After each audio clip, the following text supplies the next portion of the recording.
नमस्कार, स्वागत है आपका संप्रेषण विद एसएस में।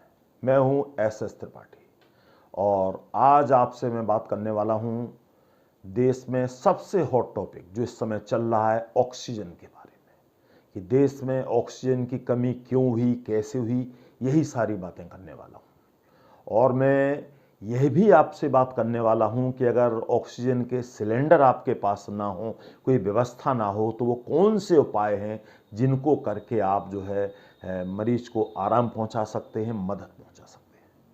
तो यहाँ मैं एक बात और कहना चाहता हूँ, अपने सभी माननीय दर्शकों को आश्वस्त करना चाहता हूँ कि मैं जो बातें बता रहा हूँ आपको, ये विज्ञान का टॉपिक है और मैं आपको बता देना चाहता हूँ कि मैं विज्ञान में मास्टर्स हूँ और पिछले 15-20 साल से विज्ञान पढ़ा चुका हूँ। तो आप मेरी बातों पर भरोसा कर सकते हैं। तो सबसे पहली बात यह है कि ऑक्सीजन क्या है। क्या है ऑक्सीजन? तो ऑक्सीजन एक रंगहीन, गंधहीन, स्वादहीन गैस है जो हमारे जो है जीवन के लिए सबसे ज़रूरी चीज़ है। इसके बिना जीवन संभव नहीं है। और हमारे वायुमंडल में 78% नाइट्रोजन और 21% ऑक्सीजन और बाकी 1% में अन्य सभी गैसें होती हैं। और इसके अलावा जो है जो ऑक्सीजन की बात है, तो ऑक्सीजन शरीर के सभी अंगों को सही ढंग से काम करने के लिए ऊर्जा पहुंचाती है।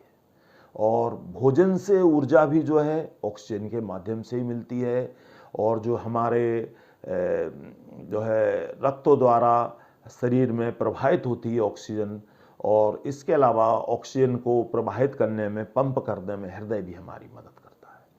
अब बात ये आती है कि ऑक्सीजन आखिर बनती क्यों है।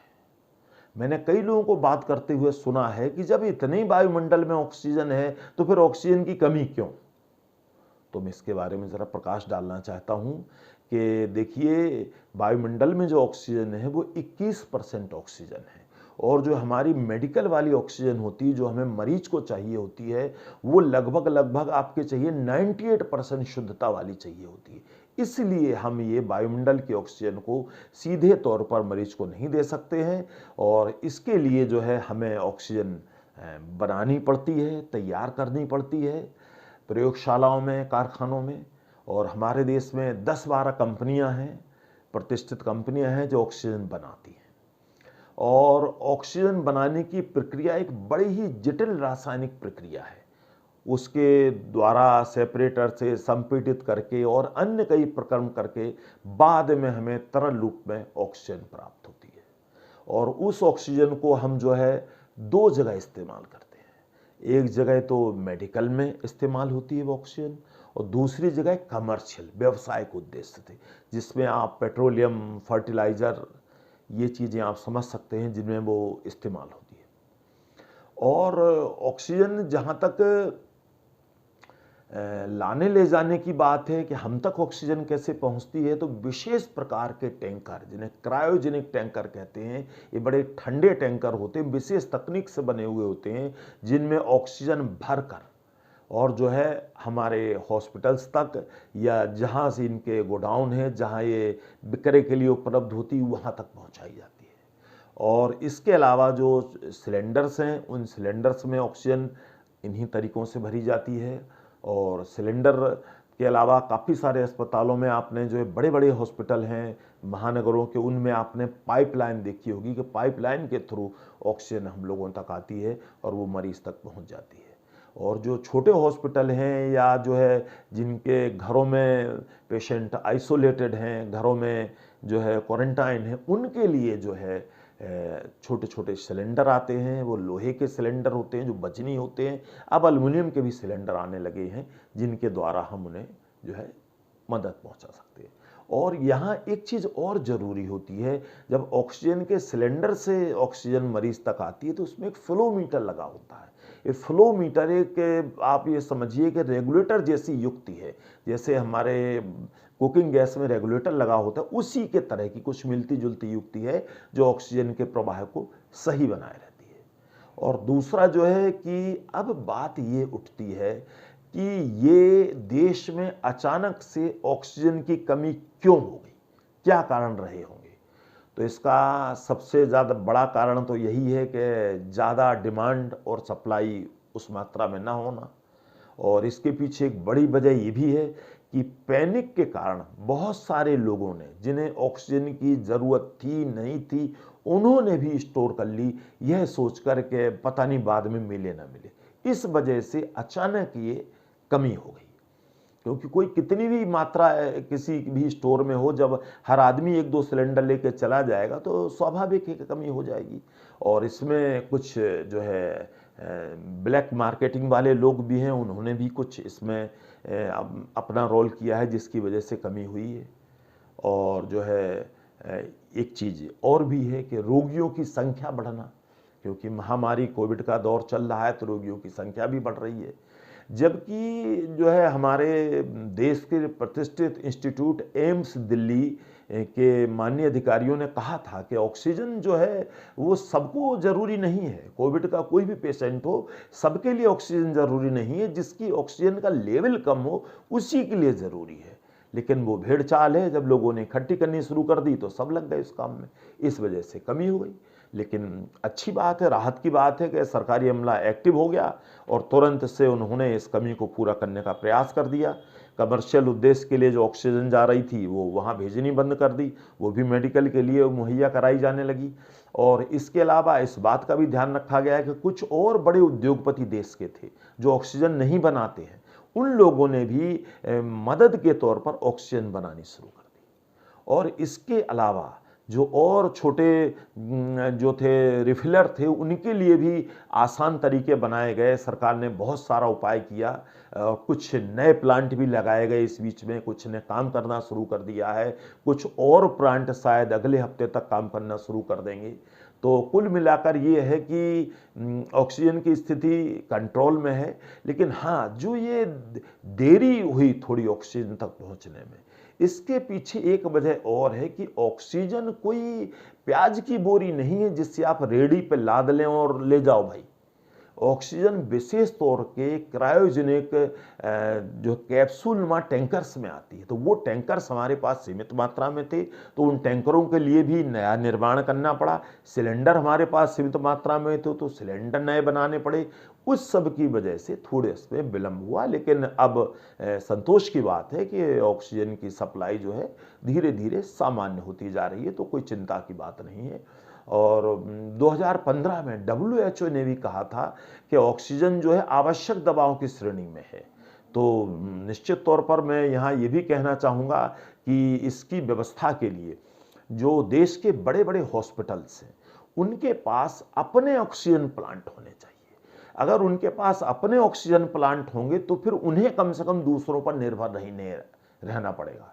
तो कुछ अस्पताल हैं अपने देश के जिनके पास अपने ऑक्सीजन प्लांट हैं, लेकिन मुझे लगता है उनके पास भी पर्याप्त नहीं है व्यवस्था। तो इसके बारे में मैं समझता हूं कि ज़रूर जो है स्वास्थ्य विभाग को सोचना चाहिए, सरकार को सोचना चाहिए, ये अनिवार्य कर दे कि जो जो बड़े हॉस्पिटल हैं वो अपना कम से कम एक ऑक्सीजन प्लांट उनके पास होगा जो उनके रोगियों के लिए मददगार साबित हो और उनके रोगियों को कहीं और ना भटकना पड़े। और दूसरी एक चीज़ और है कि ऑक्सीजन के बारे में जो बात एम्स के अधिकारियों से आई थी, तो फैक्ट है कि जो सांस के गंभीर रोगी हैं, लंग्स कैंसर है जिन्हें, या कोई कार्डिक अरेस्ट है, या और कोई सांस संबंधी गंभीर बीमारी है, उनके लिए तो ऑक्सीजन की आवश्यकता है। सबको घबराने की ज़रूरत नहीं है, सबको ज़रूरत भी नहीं है ऑक्सीजन की। तो ये तो थी ऑक्सीजन की बात। अब मिलते हैं एक छोटे से ब्रेक के बाद।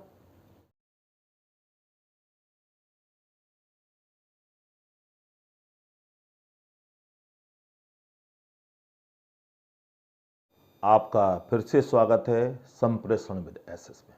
तो हम बात कर रहे थे ऑक्सीजन की। तो अब बात ये आती है कि एक स्वस्थ सामान्य व्यक्ति में किन कारणों से ऑक्सीजन की मात्रा कम हो जाती है। तो उनमें सबसे पहले तो वो लोग आते हैं जो कम एक्टिव रहते हैं, थोड़ा आलस्य पूर्ण जीवन या विलासिता पूर्ण जीवन जीते हैं, उनमें ऑक्सीजन की कमी हो सकती है। दूसरे लोग वो हैं कि जो है मेहनत ज़्यादा करते हैं और उसके अनुपात में पौष्टिक भोजन नहीं लेते हैं, तो धीरे धीरे लॉन्ग टर्म में उनमें ऑक्सीजन की कमी देखी जाती है और श्वास संबंधी बीमारियां भी उन्हें हो सकती हैं। तीसरी ऑक्सीजन की कमी की एक बड़ी वजह है शरीर में आयरन की कमी होना। आयरन की कमी को हम जो है पूरा कर सकते हैं। पालक है, आपकी जो हरी सब्जियां हैं, नींबू है, आंवला है, इन्हें लेकर और फल लेकर, सूखे मेवे लेकर, इन चीज़ों को लेकर हम जो है पूरी कर सकते हैं इनकी कमी। और अब ये बात आती है कि हम कैसे पहचानें कि किसी व्यक्ति में ऑक्सीजन की कमी हो रही है। जो सामान्य लक्षण क्या है, पहचान क्या है? तो एक सामान्य लक्षणों में तो ये है कि चक्कर आ सकते हैं उस व्यक्ति को, उसे सीने में दबाव, जलन, भारीपन महसूस हो सकता है, दर्द हो सकता है उसको, और इसके अलावा जो हाँफ सकता है, वो हाँफी आ रही हो, सांस तेज चल रही हो, और बेहोशी आ सकती है, सिर दर्द हो सकता है। और कभी कभी ऐसा भी देखा गया है कि ऑक्सीजन की कमी से व्यक्ति को थोड़ा दिखने में भ्रम होता है, मतलब स्पष्ट नहीं दिखता है, तो ऐसा भी हो सकता है। अब इस स्थिति में क्या करना चाहिए? इस स्थिति में सबसे पहले तो ये करना चाहिए कि अगर आपके पास ऑक्सीमीटर है, ऑक्सीमीटर जो ऑक्सीजन की माप करता है, और उससे आप ऑक्सीजन का स्तर नापें। स्तर आप नापेंगे, आपको मालूम है कि 2 उंगलियों में या तो इसमें लगाएं या बीच वाली उंगली में लगाएं, इन्हीं में सामान्यतः लगाया जाता है। और उंगली पर कोई नेल पॉलिश या कोई क्रीम ऐसा कुछ नहीं लगा होना चाहिए, नहीं तो रीडिंग गड़बड़ हो सकती है। तो ऑक्सीमीटर से आपने नापी, और अगर आपका स्कोर 95 से 100 के बीच में है, अब कई लोग कहेंगे कि 100 क्यों नहीं, तो 100 में इसलिए कहूँगा कि हम लोग कोई एथलीट नहीं है, स्पोर्ट्स पर्सन नहीं है, तो 95 से 100 हमारे लिए ठीक है। लेकिन अगर 94 से नीचे आपका स्तर जाता है, और वो 92, 93, 91 हो सकता है, तो थोड़ी चिंता की बात है। लेकिन अगर 90 से नीचे चला जाता है तो फिर मुझे लगता है कि आपको रोगी को जो है हॉस्पिटल ले जाना चाहिए, क्योंकि या ऑक्सीजन आपके पास उपलब्ध हो तो तुरंत ऑक्सीजन उसे दे देनी चाहिए, क्योंकि इसके बिना काम नहीं बनने वाला। और जो है अगर आपके पास ऑक्सीमीटर नहीं है तो उस स्थिति में आप जो है खुली हवा में जा सकते हैं, लंबी सांसें ले सकते हैं। और जो है इसके अलावा जो है यही देखा गया है कि लोग बाग जो है वो प्रोनिंग कर लेते हैं। प्रोनिंग भी एक उपाय है, क्योंकि ऐसी स्थिति में कई बार ऐसा भी होता है कि आपकी ऑक्सीजन का लेवल भी नीचे चला गया और आपके पास सिलेंडर भी नहीं है, तो प्रोनिंग कर ली जाती। प्रोनिंग में क्या होता है कि रोगी को उल्टा लिटा दिया जाता है, पेट के बल लिटा दिया जाता है, और उसके जो है मुंह के नीचे एक तकिया पेट के नीचे, और एक तकिया जो है पैरों की तरफ लगा दिया जाता है। और यह मुद्रा लगभग 30 मिनट आप एक बार में रख सकते हैं। लेकिन इस 30 मिनट में कभी बाईं करवट आप बदल दिए 5-7 मिनट के लिए, 5-7 मिनट के लिए दाईं करवट बदल दीजिए, और जो है 30 मिनट के बाद आप उसे उठ के बैठने दें। और यह प्रक्रिया 30-30 मिनट वाली आप 2-3 बार कर सकते हैं। अगर आप ऐसा करेंगे तो निश्चित तौर पर आप देखेंगे कि ऑक्सीजन का लेवल बेटर हुआ है। और अगर फिर भी बेटर नहीं हुआ है तो मुझे लगता है फिर डॉक्टरी सलाह की ज़रूरत है। और दूसरा ये भी है कि अगर सिलेंडर नहीं है आपके पास तो आप जो है ऑक्सीजन कंसटेंटर को ले सकते हैं। यह एक जो है एक छोटी सी मशीन है, पोर्टेबल मशीन है, जो बिजली या जो है बैटरी की सहायता से चलती है, और ये हवा को सीधे तौर पर अन्य गैसों से अलग करके ऑक्सीजन को सीधे रोगी तक भेज देती है। तो ये पोर्टेबल मशीन है, कैरी करने में आसान है। आप इसे जो है घर में भी रख सकते हैं, खासतौर में उन मरीजों के लिए जो घर में आइसोलेट हैं या क्वारंटाइन हैं, या और अन्य मरीज हैं जो नहीं आ जा सकते, जिन्हें ज़रूरत पड़ती है, तो उनके लिए अच्छी है। हाँ, थोड़ी मशीन महंगी ज़रूर है, क्योंकि ये मशीन मेरे ख्याल से लगभग 50,000 के आसपास आती है। तो मशीन महंगी ज़रूर है, लेकिन अगर ज़रूरत है तो व्यवस्था करनी पड़ेगी। मैंने ये भी सुना है कि कुछ शहरों में ये मशीन किराए पर मिल जाती है, तो अगर आपको 1-2 बार के लिए ज़रूरत हो, 4-6 दिन के लिए ज़रूरत हो, तो आप किराए पर भी ले सकते हैं। और जो है जहाँ तक मैंने जो पहले उल्टा लिटाने वाली प्रोनिंग की बात बताई थी, तो प्रोनिंग के लिए कुछ चीज़ें और मेरे स्मरण में आई हैं कि सबको प्रोनिंग नहीं दी जा सकती है। जैसे माताएं बहनें गर्भवती हैं, उन्हें प्रोनिंग नहीं दी जा सकती है। और जो है अगर कोई फ्रैक्चर है किसी को तो उसे प्रोनिंग नहीं दी जा सकती। कोई जो है खाना एकदम से खाया और उल्टा लिटा दो तो नुकसान होगा। कोई कार्डिक अरेस्ट है तो उन्हें प्रोनिंग नहीं दी जा सकती है। तो ये दो तरीके कम से कम आप समझेंगे ऐसे हैं कि जिनसे जो है एक तो आपको ऑक्सीजन का स्टेटर और प्रोनिंग, दो तरीके ऐसे हैं जो सिलेंडर ना होने की दशा में आपको मदद पहुंचा सकते हैं। और इसके अलावा कुछ अन्य उपाय भी लोग बताते हैं, जिनमें लोग कहते हैं योगाभ्यास करिए, आप लंबी सांस लीजिए, खुले में जाइए। कुछ लोग कहते हैं लंबी सांस खींचकर फूंक मारकर धीरे धीरे छोड़िए। कुछ लोग नेबुलाइजर इनहीलर का प्रयोग बताते हैं। और कुछ जो है बुजुर्ग या जो व्हाट्सएप ज्ञान है उसके आधार पर कुछ लोग ये भी कहते हैं कि वो कुछ कपूर या कुछ चीज़ों को बांधकर सूंघने से जो है ऑक्सीजन लेवल बढ़ जाता है। अब इनकी प्रामाणिकता के बारे में मैं नहीं कह सकता क्योंकि मैंने कोई नुस्खा इनमें से आजमाया नहीं है, लेकिन मैं ये इतना ज़रूर कहूँगा कि अगर आपको फ़ायदा होता है तो आप करिए। और अगर आपको थोड़ी देर बाद लगता है कि आराम नहीं मिल रहा तो मुझे नहीं लगता आपको ज़्यादा इन्हें फिर आजमाना चाहिए। आपको जो है और उपायों पर विचार करना चाहिए। और अगर आपका ऑक्सीजन लेवल कंट्रोल ना हो, क्योंकि ये होता है कई बार के लोग बाग लापरवाह हो जाते हैं, कहते हैं कि कोई नहीं जी हमारा तो चल रहा है, तो वैसी स्थिति में आपके फेफड़ों में संक्रमण हो सकता है और जो है हार्ट स्ट्रोक या ब्रेन स्ट्रोक हो सकता है, हाई बीपी हो सकता है, हाई शुगर हो सकती है, इम्यूनिटी खराब हो सकती है आपकी, और थायराइड, थकान, शरीर में सुस्ती, ढीलापन, खासतौर में कोविड मरीजों पर ये सारे लक्षण लागू होते हैं। तो मैं समझता हूँ कोविड के जितने भी पेशेंट हैं उन्हें ऑक्सीजन लेवल को बड़े सीरियसली लेना चाहिए। अगर उनका डाउन हो रहा है तो आप मान के चलिए कि उन्हें तुरंत मदद की ज़रूरत है, वो इसे लाइटली ना लें। और यहाँ मैं सारांश में यही कहना चाहूँगा कि आज तो लोग बीमार हैं और बीमारों के लिए ऑक्सीजन के लिए लाले पड़ रहे हैं, हमें मुश्किलें आ रही हैं। आप वो दिन जरा कल्पना कीजिए जब वातावरण में ऑक्सीजन ही कम हो जाएगी या पेड़ पौधे कम हो जाएंगे, तब क्या होगा? तब तो हम में से हर एक को ज़रूरत पड़ेगी। तो उस स्थिति में मैं समझता हूँ कि अभी भी हमारे पास वक्त है कि हमें जाग जाना चाहिए और जो है पेड़ पौधे लगाने चाहिए, हरियाली बढ़ानी चाहिए, पेड़ पौधों को कटने से बचाना चाहिए, जंगलों को उजड़ने से बचाना चाहिए। घर में भी कुछ हमें ऐसे पौधे लगाना चाहिए कि जो पौधे जो है वातावरण को स्वच्छ करने वाले हों, ऑक्सीजन देने वाले हों। और इसके अलावा आप अपने ऑफिस, स्कूल, जो है घर, जहाँ भी आपके पास अगर खाली जगह है जहाँ पेड़ पौधे लगाए जा सकते हैं तो वहाँ आप पेड़ पौधे लगाइए।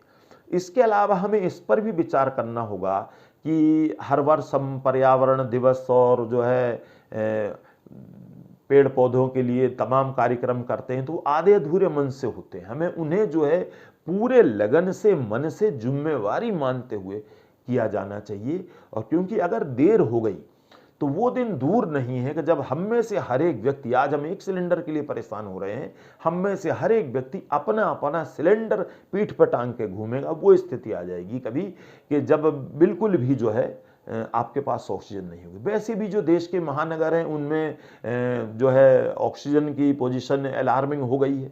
बहुत बार जो है ऐसी स्थितियां बनी हैं जब जो है ऑड इवन जैसी युक्तियां अपनाई गई हैं वातावरण को स्वच्छ बनाने के लिए, प्रदूषण को कम करने के लिए। तो अंत में मैं यही कहना चाहूँगा कि ऑक्सीजन अनमोल है, इसको बचाइए और जो है इसके लिए और प्रयास करिए ताकि हरियाली देश में और बढ़े और इससे पहले कि देर हो जाए हम अपना कल सुरक्षित बना लें। अगर हमारा कल सुरक्षित रहेगा तो हम भी सुरक्षित रहेंगे, हमारा जीवन सुरक्षित रहेगा। यहाँ मैं अपने दर्शकों से एक निवेदन करना चाहूँगा, सभी संप्रेषण विद एसएस के दर्शकों से, कि अगर हमारे कार्यक्रम आपको पसंद आ रहे हैं, आपको अच्छे लग रहे हैं तो आप हमारे चैनल को लाइक करिए, सब्सक्राइब करिए और इन्हें आगे भेजिए। अगर आपने अब तक सब्सक्राइब नहीं किया है तो आप ज़रूर सब्सक्राइब करिए। आप हमें जो है हमसे जुड़ सकते हैं फेसबुक पर, ट्विटर पर, इंस्टाग्राम पर, हमारी वेबसाइट पर आप हमसे संपर्क कर सकते हैं। तो हमारे साथ बने रहिएगा, हम आपके लिए ऐसे ही रोचक, जानकारीपरक अच्छे अच्छे कंटेंट लगातार लेकर आने वाले हैं। नमस्कार।